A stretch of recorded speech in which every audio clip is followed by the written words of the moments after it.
Hello दोस्तों, मैं सोर्या राज अपने यूट्यूब चैनल सोर्या जी टेक्निकल में आपका स्वागत करता हूं।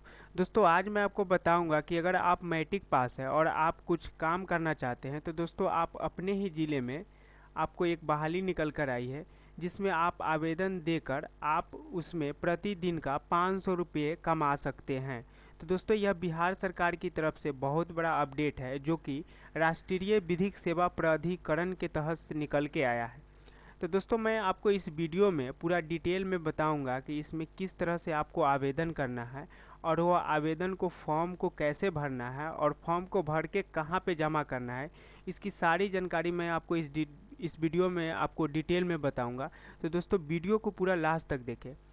दोस्तों, आपसे मेरा एक रिक्वेस्ट है कि अगर इस चैनल को आप पहली बार देख रहे हो तो इस चैनल को सब्सक्राइब कर लीजिए और साथ ही बेल वाले आइकन को प्रेस कर ऑल नोटिफिकेशन को ऑन कर लीजिए।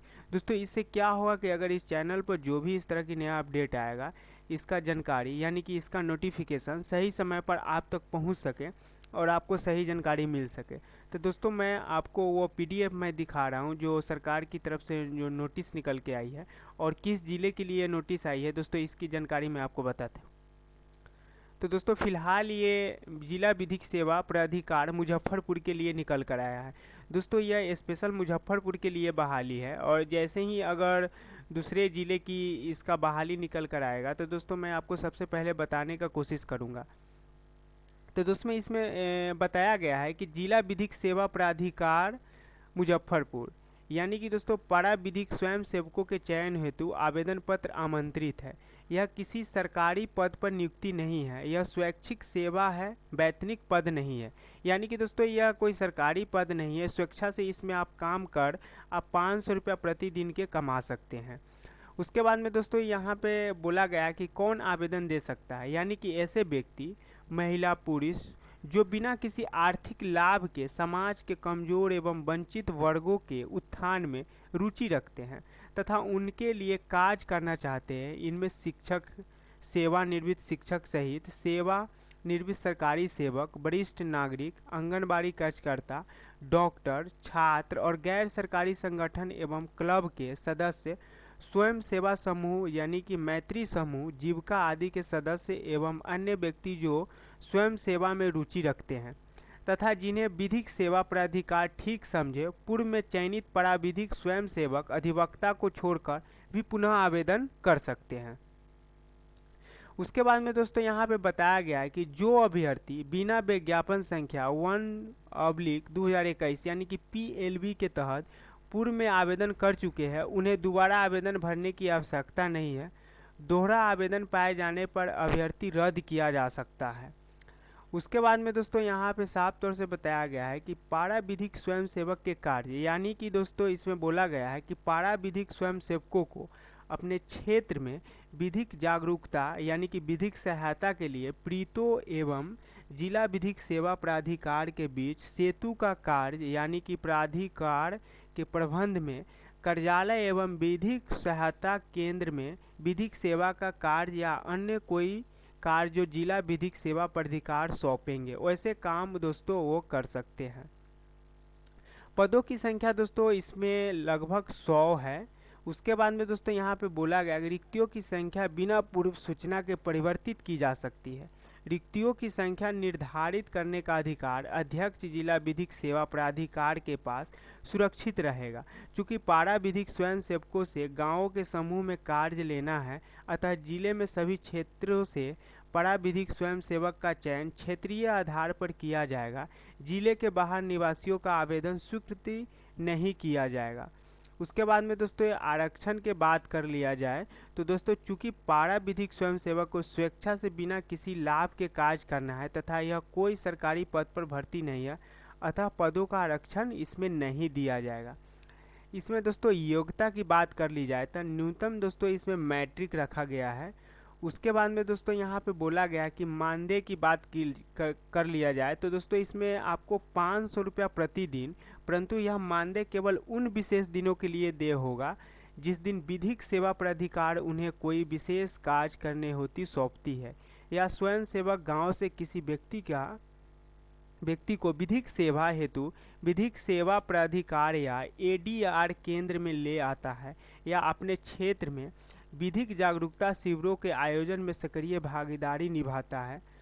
तो दोस्तों इसमें सामान्य अनुदेश दिया गया है, आवेदक भारत का नागरिक होना अनिवार्य होगा, स्वस्थ होना चाहिए, अच्छा उसका चरित्र होना चाहिए, समाज सेवा में रुचि रखता हो, उसे अभ्यर्थी इसमें आवेदन कर सकते हैं। उसके बाद में दोस्तों इसमें अनुलग्नक की बात कर ली जाए तो आवेदक विधि प्रपत्र में आवेदन पूरी तरह भरकर तथा अपनी शैक्षणिक एवं अन्य योग्यताओं का प्रमाण पत्र स्व अभिप्रमाणित लगाकर अधो हस्ताक्षरी के पास पंजीकृत डाक से भेजे। उसके बाद में दोस्तों यहाँ दूसरा में बताया गया कि लिफाफा के ऊपर मोटे अक्षरों में उस प्रखंड का नाम लिखें जहाँ के लिए आवेदन किया हो। उसके बाद में दोस्तों आवेदन पत्र के साथ अपना आचरण प्रमाण पत्र भी आवश्यक रूप से दाखिल करेंगे जो विगत 6 माह से पूर्व का न हो।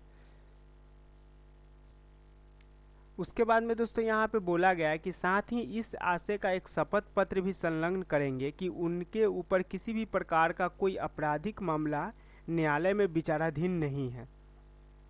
उसके बाद में दोस्तों यहाँ पे आधार कार्ड का स्पष्ट छाया प्रति होना चाहिए।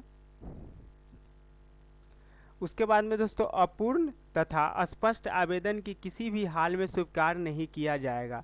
उसके बाद में दोस्तों इसका अंतिम तिथि की बात कर ली जाए तो कार्यालय में आवेदन प्राप्त करने की अंतिम तिथि 2/8/2021 यानी कि संध्या 5 बजे तक ही रहेगा।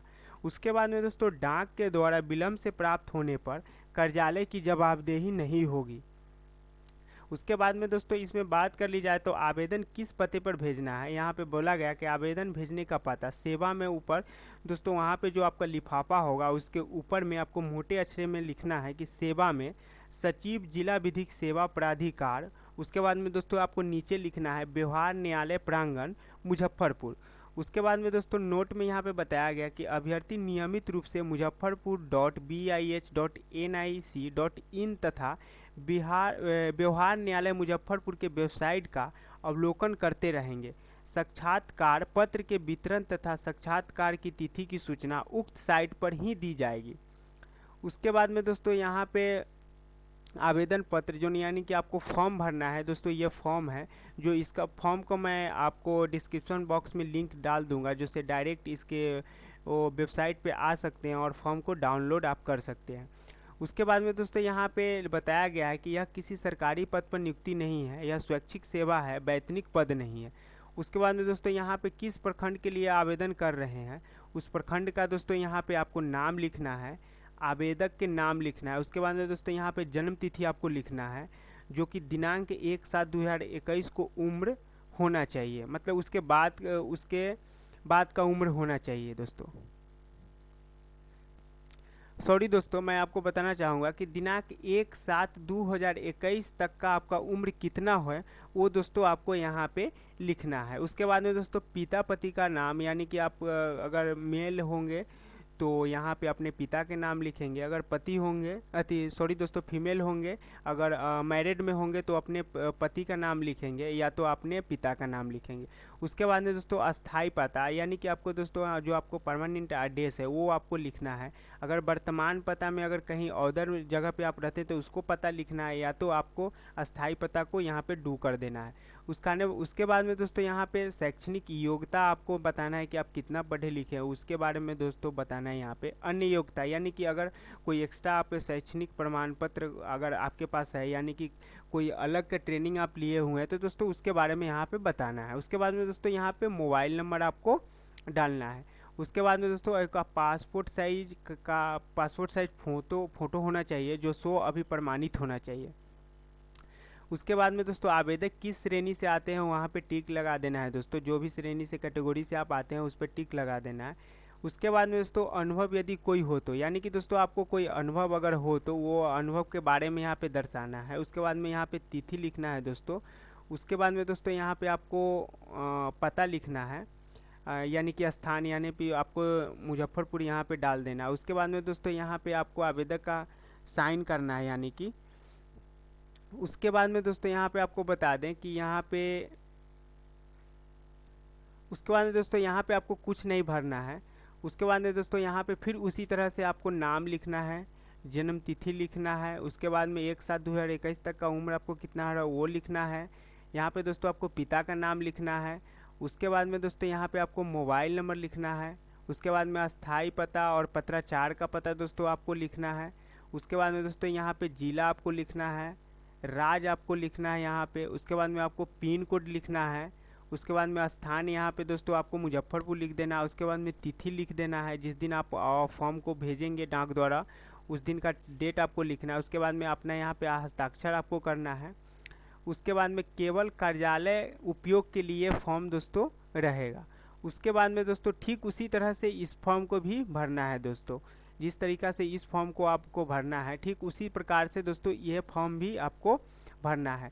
उसके बाद में दोस्तों आपको लिफाफे में पैक करके आपको इस पते पे, यानी कि दोस्तों मैं आपको बता देता हूँ फिर से एक बार कि आपको किस पते पे भेजना है। यानी कि दोस्तों आपको इस पते पर आपको इस आवेदन को बाय पोस्ट आपको, यानी कि डाक द्वारा इस पते पर आपको भेज देना है। भेजने के बाद में दोस्तों आपको हमेशा आपके मुजफ्फरपुर वेबसाइट पर, यानी कि दोस्तों मैं आपको बता देता हूँ उस वेबसाइट का, इसका लिंक भी मैं आपको डिस्क्रिप्शन बॉक्स में डाल दूंगा।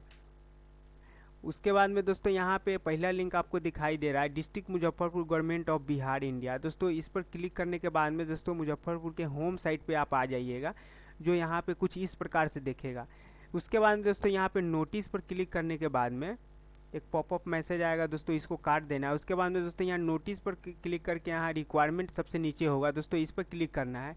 क्लिक करने के बाद में यहाँ पे दोस्तों आपको नोटिस जो भी इसके रिगार्डिंग अगर नोटिस आती है तो दोस्तों इसकी सारी जानकारी आपको यहाँ से लेते रहना है। डेली का मतलब डेली आप खोल के आपको इसको आपको नोटिस लेते रहना है, यानी कि कब इसमें क्या आपको नोटिस दी गई है सरकार की तरफ से। दोस्तों इसकी सारी जानकारी आपको लेते रहना है। तो दोस्तों वीडियो कैसा लगा कमेंट्स बॉक्स में ज़रूर बताइएगा।